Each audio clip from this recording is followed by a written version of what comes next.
காளப்பட்டி கிறிஸ்துவ ஆலய விவகாரத்தில் தவறான தகவல்களின் அடிப்படையில் சென்னை உயர்நீதிமன்றம் இடைக்கால தடை உத்தரவு வழங்கியுள்ளதாக சமூக விழிப்புணர்வு இயக்கத்தின் நிறுவன தலைவர் வழக்கறிஞர் சாக்ரட்டிஸ் தெரிவித்துள்ளார்.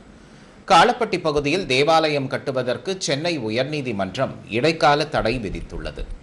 இது தொடர்பாக கோவையில் செய்தியாளர்களை சந்தித்த சமூக விழிப்புணர்வு இயக்கத்தின் நிறுவன தலைவர் வழக்கறிஞர் சாக்ரட்டிஸ் 1926 முதல் 1969 வரை 3 கட்டங்களாக ஆலயத்திற்கான 25 சென்ட் நிலம் சட்டப்படி வாங்கப்பட்டதாக தெரிவித்தார்.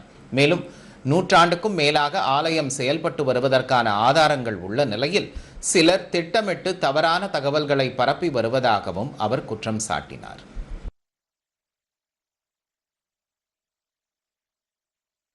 சில சந்தேகங்களை எழுப்பலாம். ஒன்று, அதுல ஆலயத்தின் சார்பில் வழக்கறிஞர் ஆஜராகி அதுக்கு டைம் கேட்டதாகவும் விவாதம் பண்றதுக்கு டைம் கேட்டதா குறிப்பிடப்பட்டிருக்கு. அப்படி ஆலயத்திற்கு உயர்நீதிமன்றத்திலிருந்து எந்த ஒரு அறிவிப்பும் வரல.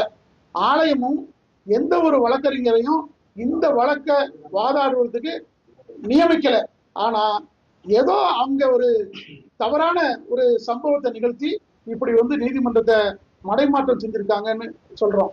இன்னொன்னு, இந்த ஆலயம் சாலை ஓரத்துல கட்டப்பட்டிருக்கு, சாலையில கட்டப்பட்டிருக்குது அப்படின்னு சொல்லி தவறான கருத்தை நீதிமன்றத்துல முன் வச்சதன் அடிப்படையில இந்த தீர்ப்பு வழங்கப்பட்டிருக்குது.